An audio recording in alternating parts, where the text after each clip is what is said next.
Hop, assalomu alaykum. Mana stadion bor akalarimiz uchun yaxshi yangilik, bir endi ko'pchilik xabari bo'lsa kerak yoki yo'q.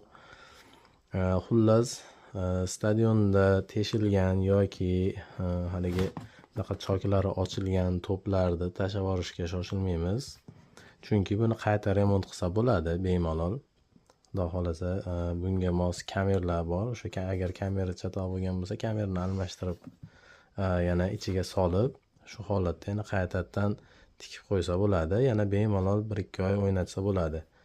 Qachonki mana shu choklari, katta choklari yirtilib yoki o'ta darajada ishlatishga yaroqsiz bo'lib qolsa, keyin tashlab yuborish mumkin.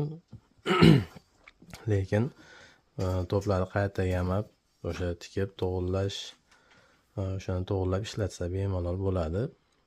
Bu ham qaysidir tomondan shu stadion ishlatadigan akalarimizga manfaatli bo'lishi mumkin.